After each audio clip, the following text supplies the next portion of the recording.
Desde ahora y hasta las 20. Es momento de Animate.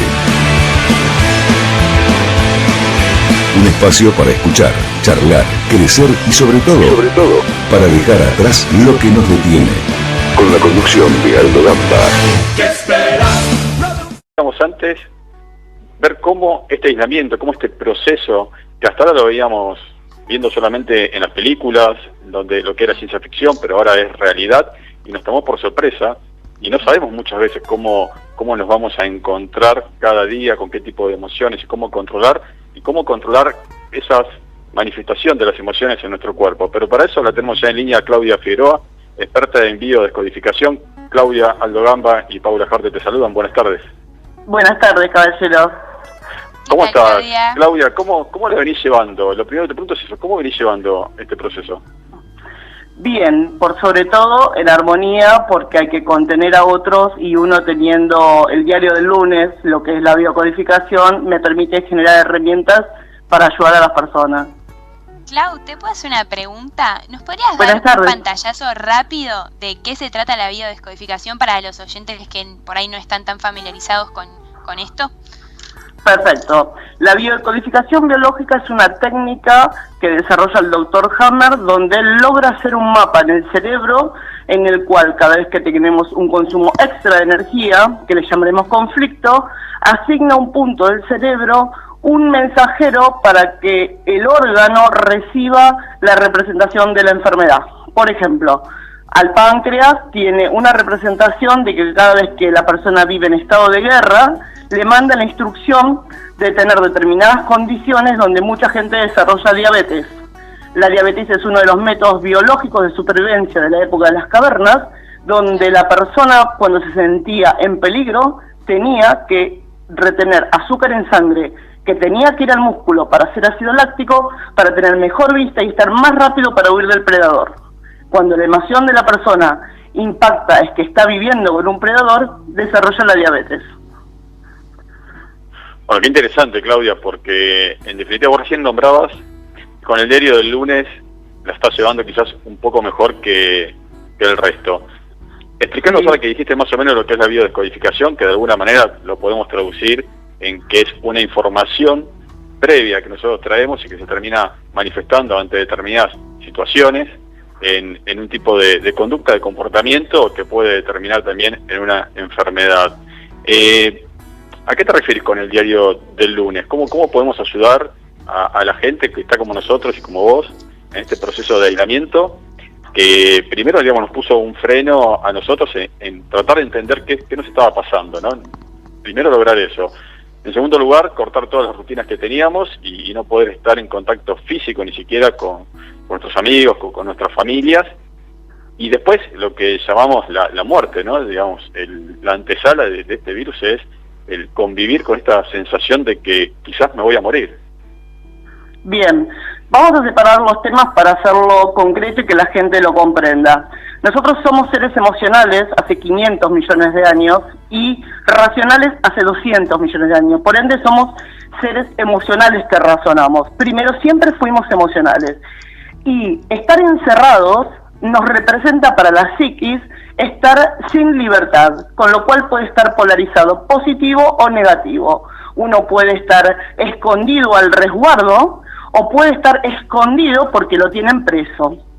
Acá las personas están vibrando la energía de sentirse adentro de sus casas, y la casa en la psiquis es el arquetipo de la madre y del útero, con lo cual hay varias personas que están viviendo en este momento emociones similares a las que su madre vivió cuando estaba embarazada de ellos. Por ende, si miramos, estamos en el segundo mes de la pandemia. Muchos embarazos, la mayoría, las mujeres lo detectan estando recién en el segundo mes de gestación, con lo cual va a haber muchas personas que vibren la emoción de la alegría, porque su llegada a la vida en el vientre fue registrada de esa manera, pero aquellas personas cuyos padres en primera instancia vibraron en miedo esa existencia o intentaron abortarlos, van a tener una emocionalidad donde estoy en peligro estando adentro. Y ahí advienen algunas patologías como por ejemplo los ataques de pánico o como por ejemplo los brotes en la piel, que es el órgano de contacto, donde yo puedo estar de alguna forma aislado del mundo y puedo estar necesitando salir de mi lugar porque adentro me siento en peligro. Eso sería en principio lo que la mayoría de la gente está vibrando en esta pandemia. Qué interesante lo que traes, qué interesante. Yo lo que pensaba recién, Claudia, era, esta es una información que nosotros traemos, como decía Pauli también, y que de alguna manera no conocemos. Ahora, una vez que la conocemos, a través de la biodescodificación, ¿cómo podemos ayudarnos a nosotros mismos? ¿Cómo vos podés ayudar a la gente que nos está escuchando a que estas emociones y este patrón de comportamientos que evidentemente se ve alterado a lo que era la diaria, a lo que es hoy, como para prevenir estas enfermedades o por lo menos estos ataques de pánico que vos decías? En principio, una de las cosas que yo les recomiendo a las personas que no pudieron todavía hacer una biodecodificación, que es detectar el software que ellos repiten inconscientemente por emociones que los sometieron en la primera etapa de vida, ya que de los 0 a los 7 años la longitud de onda del cerebro se llama teta y es totalmente hipnótica, y es en donde se producen los agentes programantes que la persona, cuando los vibró en miedo, en bronca, en impotencia, en odio o en angustia, cada vez que el cerebro huela a esas condiciones, va a volver a repetir la emoción y cíclicamente esto le va a pasar a lo largo de su vida. Con lo cual, las personas que no tienen el conocimiento de ese software para desactivarlo a tiempo, yo lo que les recomiendo es primero tener en cuenta una cosa. En biodecodificación, todo lo que se verbaliza no se biologiza, no sale en forma de enfermedad. Con lo cual, la gente que está angustiada empiece a escribir lo que vibra y lo que siente. Para las personas mayores, pinten mandalas, agarren una hoja en blanco, una copa, si no tienen con qué hacer redondeles, y pinten. Y si tienen lápiz de colores, usen los colores, porque las personas, cuando pintan un mandala, los mandalas tienen una condición de registrar un dibujo que en la antigüedad se utilizaba para equilibrar el eje de la psiquis, y cada vez que uno pinta con colores cree que los colores que usa son los que le gusta, pero en realidad está pintando con los colores de los chakras enfermos, con lo cual cuando uno terminó de pintar y mira su mandala, esa visión que entra a través de unas de luz a la retina le informa al cerebro qué chakra tiene que regular. Entonces, cuando uno más pinta mandalas, más logra armonía. Eso sería uno de los tips que yo le recomiendo a la gente hacer.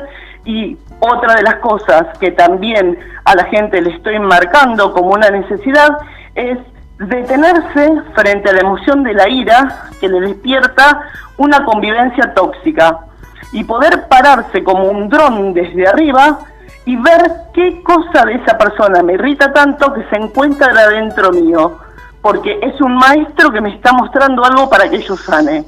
Esas serían algunas de las cosas para sanar a las personas. Ahora, qué difícil, Claudia, esto que...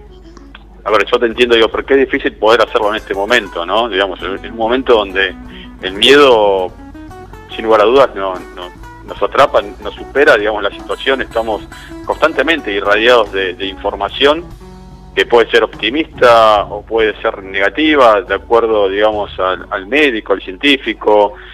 Hay un tema de incertidumbre muy grande y creo que ese es el gran competidor hoy, ¿no? No saber hasta cuándo termina, cuánto realmente afecta este virus a las personas adultas, a los chicos, a las personas de riesgo. Vos recién hablabas de poner en palabras las emociones, ¿no? La ira, el enojo, el pánico, los miedos. O sea, el primer paso sería poner en palabras. Y una vez que lo pusiste en palabras, los podés estar identificando de alguna manera, le podés asociar, se me ocurre a mí, digamos, a un color, un nombre, algo como para que una vez identificado yo ya lo saqué, como vos decías recién, que no se transforme, ¿no?, en algo biológico, en un daño para el cuerpo o para la mente. Correcto. Por ejemplo, suelo a las personas pedirle que están muy iracundas que escriban una carta y la guarden y al otro día vuelvan a escribir sobre esa misma ira y lo hagan 3 días seguidos sin mirar la carta anterior. Y es por una cuestión de disociación que la persona empieza a observar diferentes cosas y se atenúa la energía que teníamos de ira en primera instancia, porque la psiquis corre, el lóbulo frontal, que es el que toma la decisión de la venganza, y empieza a ser un observador de su propia responsabilidad bajo el acto. Esa es una de las cosas que cuando la gente lo hace se empieza a observar. Y como no hay un juicio donde alguien te diga fuiste bueno, fuiste malo porque el trabajo es tuyo, se empieza a hacer un trabajo de introspección. Cuando me preguntan cómo puedo tener el control sobre mí mismo si tengo miedo, les hago hacer un ejercicio simple donde les entro a hacer 6 o 7 respiraciones donde toman todo el aire y lo tienen que largar como si fuesen un globo pinchado, tan despacito que cuando hicieron la 5ª respiración les bajó la presión arterial y ellos mismos escuchan la bajada del ritmo de su corazón y la musculación relajada, y ese es el primer paso a cómo puedes dominarte. Clau, volviendo, muy interesante lo que comentás. Yo me quedé que decías del conocimiento del software, que todos, digamos, cuando nacemos ya venimos con eso chipeado de alguna manera, que muchos de nosotros es probable que todavía no hayamos descubierto ni 5% de todo este software. Acá contabas las técnicas como para ir conociendo, pero hablaste específicamente de la ira, que yo entiendo que es una emoción que en este momento surge bastante, pero digo, ¿hay algo específico como para el encierro? Porque yo sé que yo en este momento, ya habiendo pasado un mes y varios días de aislamiento, ya hay mucha gente que la aceptación ya está, o sea, se acepta esta situación de aislamiento, pero ¿qué podemos hacer con eso? ¿Hay alguna técnica o algo que vos recomiendes como específicamente con el encierro? Tal cual, 2 cosas. Primero, si la ira al cabo de un mes y medio se sostiene la ira viene de la emoción de la indignación. Y sí, padecer indignación significa que alguien te quitó tu dignidad. Yo los mando a que revisen la primer hecho en su vida donde se sintieron iracundos y verifiquen cómo perdieron la dignidad en ese momento. Y muchas personas se encuentran que esa primera emoción que emerge, que no importa si fue que te robaron el álbum de figuritas o se te murió tu abuelo preferido, es una situación que les despertó la misma emoción, pero que no corresponde a este presente. Y mucha gente automáticamente, al conectar el consciente con el inconsciente, desactiva parte de esa ira, porque entiende que hoy puede recuperar su dignidad. Y el segundo punto, donde las personas dentro del aislamiento sienten el riesgo, tipo me asfixio en mi casa, me da taquicardia, necesito salir corriendo, los invito a que hagan un diálogo con su madre, en caso que la tengan por supuesto, donde le pregunten qué eventos ella registró durante el embarazo, especialmente el 2º o 3er mes de embarazo. Y me he encontrado con personas que, por ejemplo, me dijeron, desde este mes que empezó la cuarentena, en este 2º mes, me siento la espalda helada y siento que quiero salir afuera. Y cuando hicieron este ejercicio de consultarle a la madre, resulta que la madre, sin saber que estaba embarazada, había ido al ginecólogo y la tocó con un espéculo. Y esa chapa fría que tocó al bebé, hoy le manifestaba a la persona inconscientemente la misma situación. Cuando la persona se da cuenta que ese reflejo del pasado viene como su presente porque se encuentra encerrada nuevamente, empieza a distinguir que no es su realidad actual y desconecta de la emoción, con lo cual se libera de la sensación de que el encierro es peligroso. Y ahí es donde yo la mando a transformar cosas, que pasen del mandala a pintar piedras en 3D para poder plasmar sueños, y que entiendan que si su casa es su templo, que lo embellezcan de la forma que le guste. Los varones que tallen algo en madera, o que ilustren más su auto, o que pinten una ventana diferente. A las mujeres no se animan a cocinar algo diferente, inténtenlo. A los niños que tienen mucha energía conservada, más allá de la PlayStation, hagan masa, déjenlo que amasen y cocinen, que descarguen la energía, y si encima lo colaboran a freírle las tortas fritas y les permiten a ellos que se las sirvan al núcleo familiar, para el cerebro del niño significa mira, se transformó en arte y encima nutre los míos. Importante esto, Claudia, que nos estás contando, ¿no? Digamos, toda esta información que uno trae y toda esta energía, ¿cuál es la manera de poder canalizarla? ¿Cuál es la mejor manera de poder canalizarla? Ahora, quiero hacer una pregunta más y ya con esto ir terminando. ¿Tiene Bien. que ver algo esta cuestión de que ya estamos comenzando el segundo mes del aislamiento? Estoy hablando en escala de tiempos. Un primer mes donde seguramente, como comentabas y como lo decía al inicio yo también, está esta cuestión de entender qué nos pasa, después la asimilación, estas emociones, una curva de aprendizaje, pero el segundo mes, ya a partir de los 40 días, ¿hay algo nuevo que se manifiesta en el cuerpo que esté relacionado inconscientemente con algo que hayamos vivido por ser más de un mes? Mira, en este ciclo, cuando la persona permanece más de un mes adentro de su casa sin estar tanto en contacto con el sol, muchas personas tienen que intentar, aunque sea, mirar el sol por la ventana, porque a veces desciende la cantidad de vitamina D, con lo cual se surge una tendencia inconsciente a la depresión. Y la voy a explicar simplemente la depresión. Son 4 pasos. Es una persona que vivió mucho tiempo el conflicto de ganar o perder, y perdió. Y el cerebro sabe que eso es peligroso para ella misma y para el contexto. Entonces primero se deja de reír, después deja de hablar, después se olvida y después se deprime. Con lo cual, no tener sol, el sol es el arquetipo del padre, del calor, de la protección, es uno de los síntomas que a mucha gente las lleva a la angustia y a la tristeza. Por eso yo sugiero que frente a este nuevo acostumbramiento no pierdan el contacto con el sol. Bueno, muy bueno eso que decís, y sabes que me hace acordar a aquellos países, por ejemplo los nórdicos, ¿no? Que tienen grandes temporadas Estaba sin pensando luz, en lo mismo. y que justamente vos los ves que tienen una manera de ser quizás un poco más apáticos o más serios, y qué diferencia cuando te vas al otro extremo donde tenés grandes periodos de... En Canadá hay 6 meses de sol y 6 meses de lo que se llama una penumbra. Las personas toman mucho, y tomar es el arquetipo de la madre. Yo tomo para inundarme de mi madre, o tomo por la porquería que me hizo mi mamá, por ende toman mucha bebida. Y lo otro que les pasa es una cuestión donde le pierden el sentido a la vida y son fríos porque no reciben el calor. Y el primer día que sale el sol, en Canadá autorizan a todo el mundo a que salga a tomar el sol y dejen todas las actividades y recuperan la vida otro tiempo más. ¿Qué recomendación le das a aquellas personas que por diferentes motivos en su vida sienten a la pérdida como algo constante, ¿no? Han tenido diferentes episodios en su vida y ahora les toca vivir esto y lo sienten también como otra pérdida más, ¿no? Cuando hablamos de pérdida, quizás el miedo a morir, el miedo a que se muera a un familiar querido. ¿Cómo pueden ir llevando en este momento esta sensación también de pérdida?